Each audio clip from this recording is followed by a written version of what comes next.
Africa, where ideas take shape, thoughts find out, and every conversation explores the art of thinking beyond the obvious. And today I have my special guest.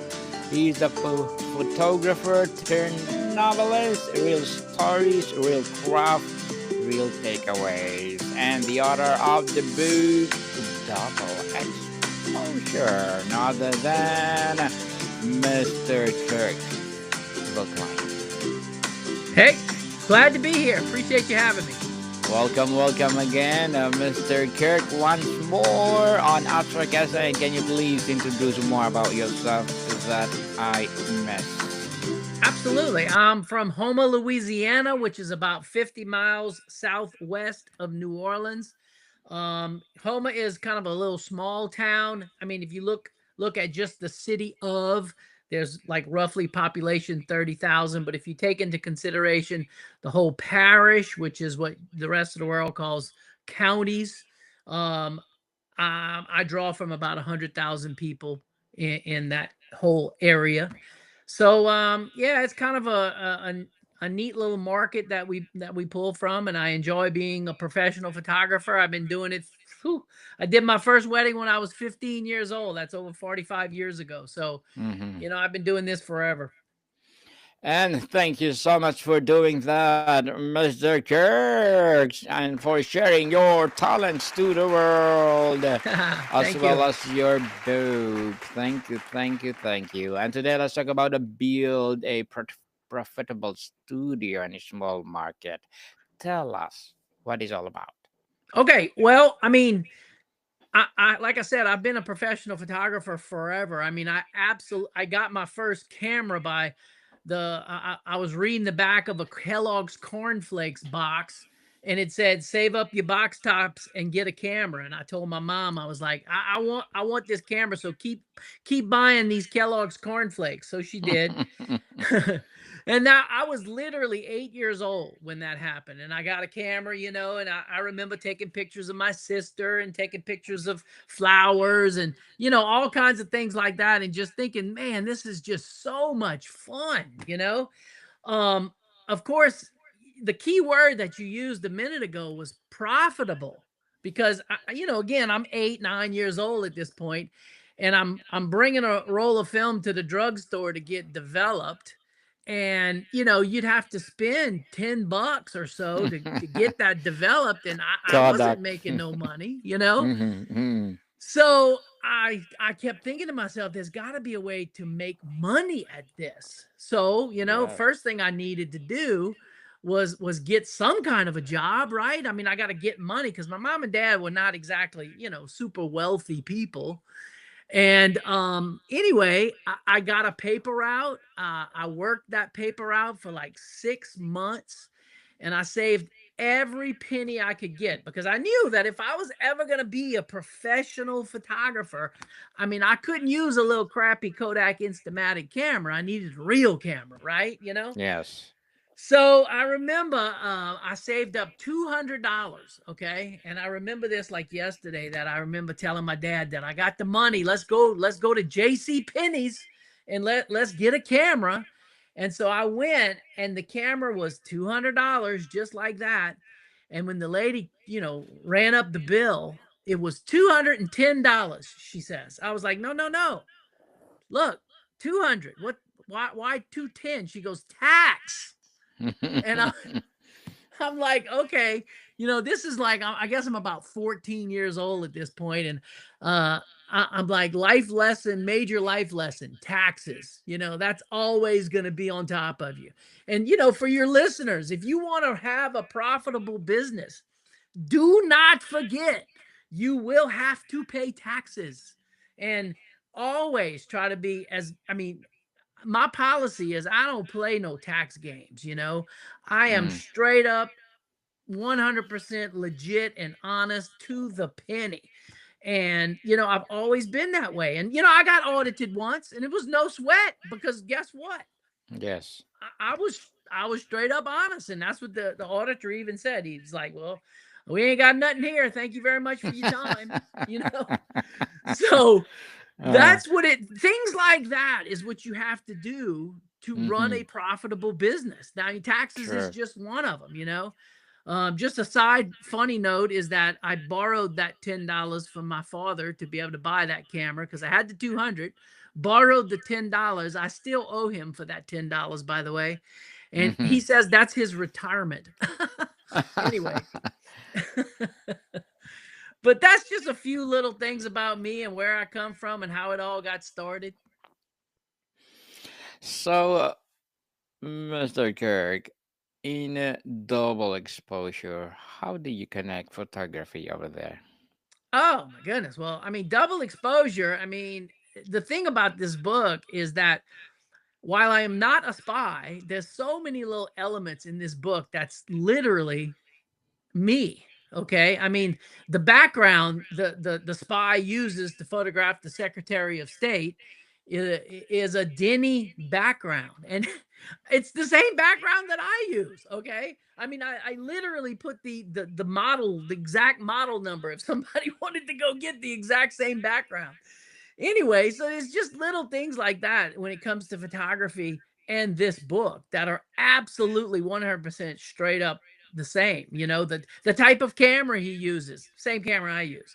You know, the his favorite lens, my favorite lens. You know, so I mean, there's so many little elements like that in the book that is 100% me and photography, and I think that's one of the things that makes it fun to read.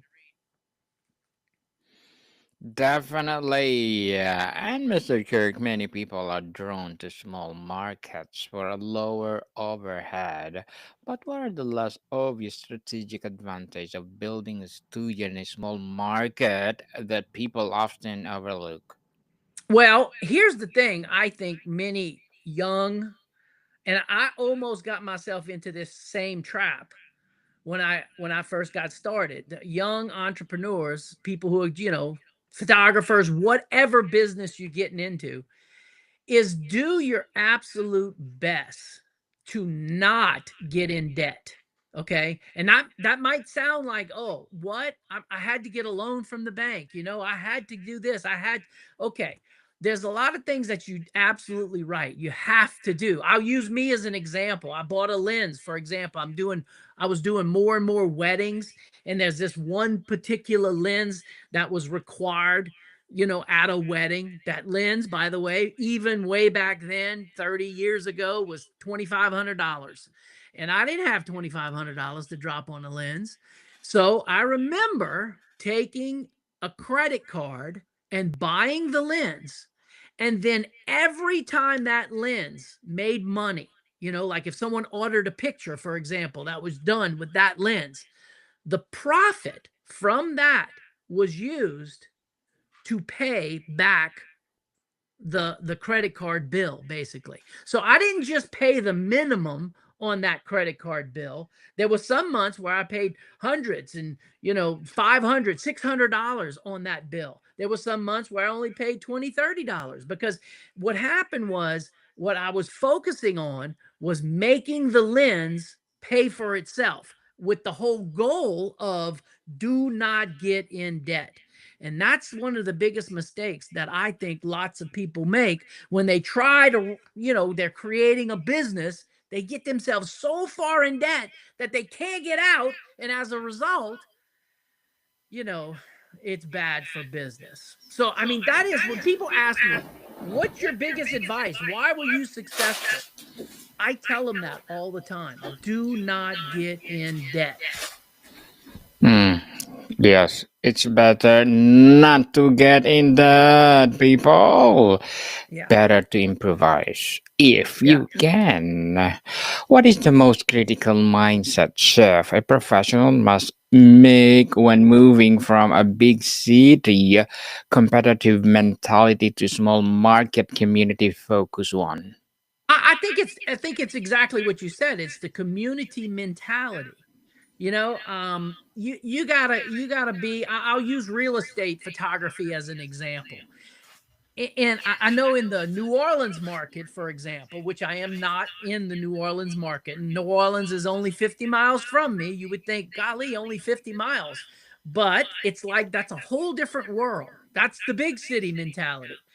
And, you know, I remember once, and I talked to their real estate board, and I was asking questions about, you know, how do you become a member of this board? Because I thought, you know, why not? It's only 50 miles away. How about if I expand my real estate photography division of what I do into that market? And it was just so cold. It was so impersonal. That's a big city. Whereas Mm, in the that's small cities, it's all community, and it's warm and fuzzy, right? So if that's not part of your personality, then you're going to suffer in a small community, in my opinion. This is just Kirk opinions here. But you in a small market, it's all about that community. So again, back to my example of real estate photography. I made multiple, still to this day, meetings with the real estate board. I'll go and I'll sit there and I'll chit chat with them and hobnob and act like I'm one of the boys, even though I'm not. I'm not a real estate agent, but I'll sit there and hang out with them and drink a cup of coffee, and I'll offer to come on. Most of the places around here, I shows you community. I know this. Most of the places around here on Tuesdays, they have like an internal meeting, and I'll offer to be their guest speaker. If you need some advice, you know, bring me in. And they all do periodically. They bring me in as their guest speaker to talk to their agents about why professional photography can help them. And anyway, just that's what I'm getting at. It's community, community, community in that small market. in a small market, as you said, Mr. Kirk, is profitability more about survival and comfortable living, or have you found it's possible to achieve a scale and significant wealth? How do you define success in this context? I don't know. That's such a broad. I mean, profitability is, I mean, it's always, I mean, it's so simple. I mean, if you buy it for $1, you better be selling it for $2, whatever it is. That's profit. But I think also, again, in the photography world, there's hidden costs, you know? Um, like it ain't just the cost at the lab, what you spend to have something printed. There's the time factor. There's the cost of a gasoline vehicle, you know, the cost of education, because you got to continually educate yourself. There's the cost of vehicle expenses, because you ain't getting and doing whatever you're doing. You ain't getting there walking. You got to have a vehicle, insurance, all those types of things. You got to add all that up. And that's, I think, one of the biggest mistakes when it comes to profitability that people make, is they forget to add all that up. And what happens is they think, oh, I bought it for $1 and I'm gonna sell it for $2 and I made money. But when you calculate all those other things, in reality, you might have bought it for $1.50, $2, and you're trying to sell it for $2, and you ain't making no money. And so there, I don't know if that's what you're asking, but to me, that is what you got to do if you want to be profitable. Indeed. And what was the biggest psychological or emotional hurdle you faced when starting, and how did you overcome it? Biggest hurdle, biggest hurdle in business. I guess with me, again, I just didn't have the money to dump into things like advertising, you know? I remember I remember my dad, he had a mobile home lot, okay, back Hmm. then. And he had piles of junk, because that's what mobile home lots tend to collect. And I was walking through the back of his place, and I come across one of these flashing arrow signs. I don't know, they're still around. It's got like a little arrow on it with lights, and it's got those little slots where you put letters, and you build out something, and it says something. Okay. Well, he's got that back there. I was like, "What are you doing with this?" And he said, "Nothing. Why, you want it?" "Yeah, I want it." Now again, how much did I pay? Nothing. I took the flashing arrow sign, I put it in the front of my business, and I put, if I remember right, I put senior portraits because senior portraits were a really big thing back then. Senior portraits on sale. And then of course, the phone number. It was shocking to me how many times my phone rang after that just because people were driving by. Meanwhile, all the other photographers in town, they didn't have no flash and arrow signs. Why? Because that was that was just bad business. That was just cheesy marketing. I don't know, man. That flash and arrow sign that I paid zero for made me so much money. And it that was a form of advertising, obviously. But that's what I'm getting at. You got to look at in today's world, it's like social media. I don't know. Are you hedging yourself with social media? I saw a guy the other day. I was watching a podcast, and he said in that podcast, when it comes to social media, it takes 6 months to 3 years before people actually start responding to your social media. And I thought, that's so true. That's true, yes. It's like people imagine they're going to post something on Facebook or Instagram and then boop, they're a millionaire. It just don't happen like that. And since we're down that road, I think that's another mistake young entrepreneurs make is they're not patient. You got to be patient. You got to be able to, people say, back in my day, it was word of mouth. That was the most powerful. And I think to this day, it probably still is the most powerful form of advertising. But you can generate word of mouth with social media, but that noise just does not happen overnight. You just got to be patient.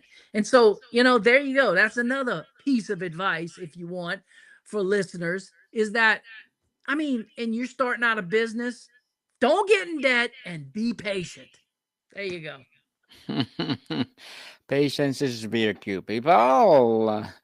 In a small market, the generalist seems riskier. How do you identify the right niche? One of that both in demand, not already overserved. And when did you know you found it? Okay. Eureka. I'm glad you asked that because you reminded me of something I wanted to talk about.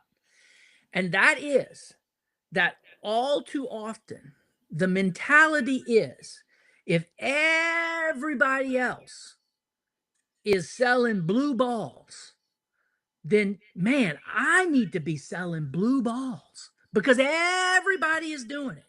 That has never been my philosophy in the photography world.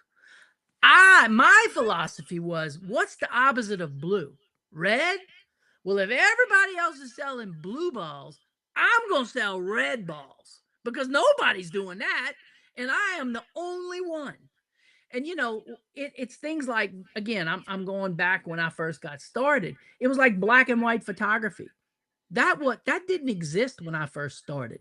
Black and white was a no-no because it was like, that's the way the old guys did it. Man, I brought that in because nobody else was doing it. And I made a ton of money selling black and white pictures. That's just an example. So many people would take their images back in the day and they put them in a little folio. Nah, I ain't doing that. Everybody does that. I put mine in a book, you see? And the list of things like that, I could go all night.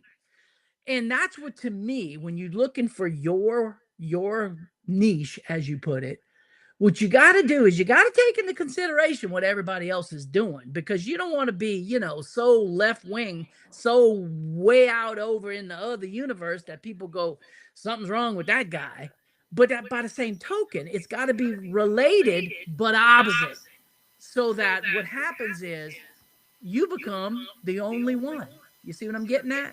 And if you're the only one and everybody wants it, they all got to come to you.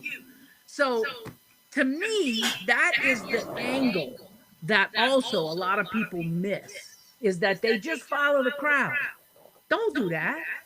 Do what the crowd ain't doing, and that might be just the thing for you. I don't know.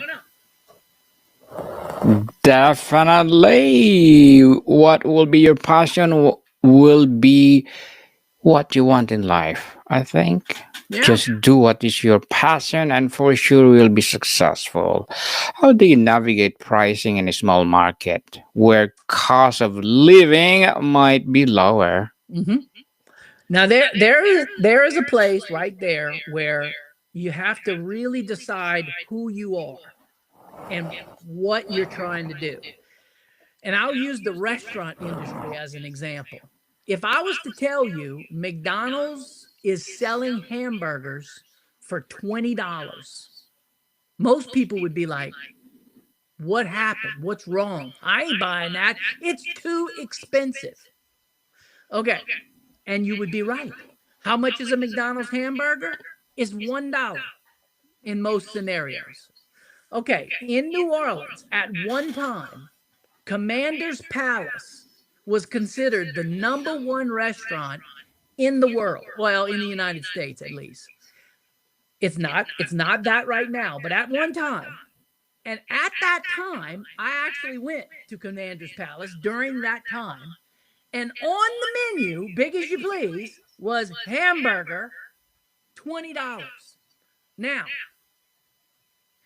if they would have had hamburger, $1, I would have thought, man, something's wrong.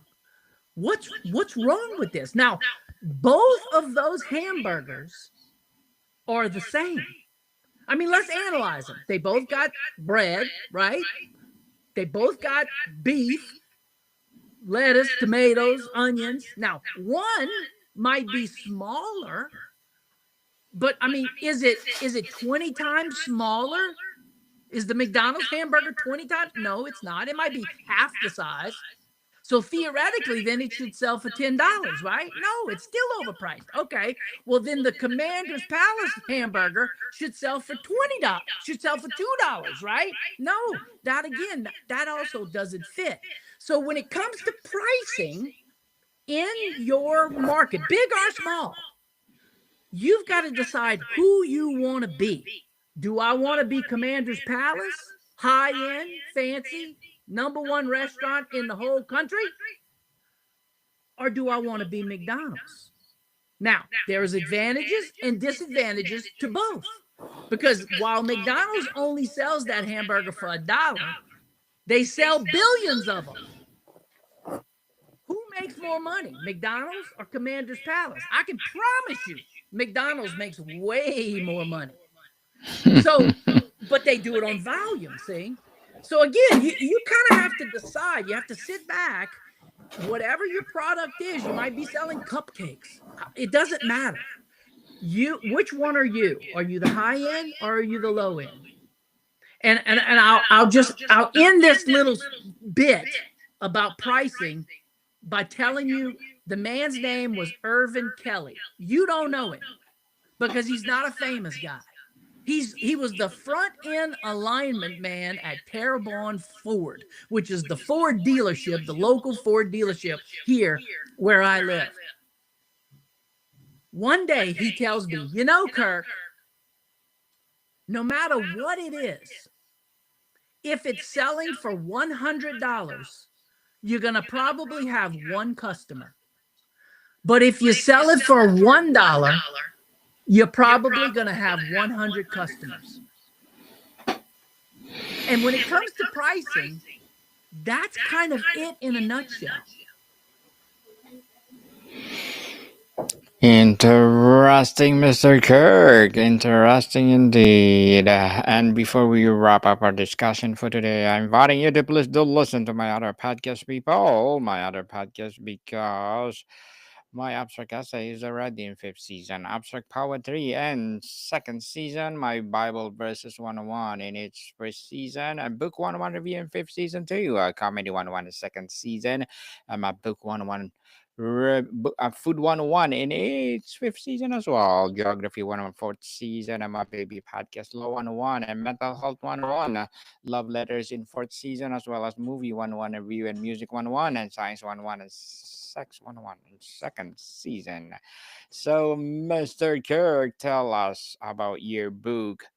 Can you please summarize to our Sure. My listeners? book, Double Exposure. There you go. How Yes. fun is that? Summarized is this. I mean, it's about a spy whose cover is he is a professional photographer.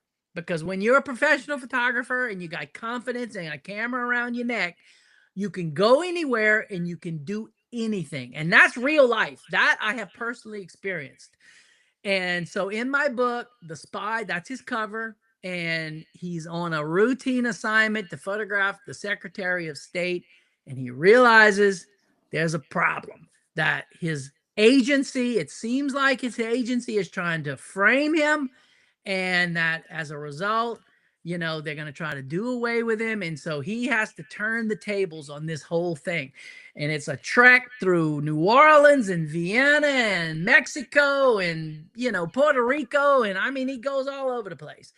And I don't know, it's pretty fast paced and I really enjoyed writing it. And the angle, I mean, every other spy thriller I've ever read, they all got an angle, and the angle is that he's a photographer, and it's just fun. So there you go. And thank you so much for sharing double exposure to the world as well as your knowledge and wisdom, Mr. Kirk. So, can you please invite our listeners to support your book, your advocacy, or whatever projects that you're doing right now? Thank you so much. I appreciate you having me. Yes. So, where do people can buy your book, Mr. Kirk? You can go on Amazon. You just search my name, and you'll find all the books I've written. Yes, people, let's support Mr. Kirk Voclain, because if you support him, for sure, more and more empowering books like this to come. So, Mr. Kirk, thank you so much for your time. Thank you. Moticon people, see you soon.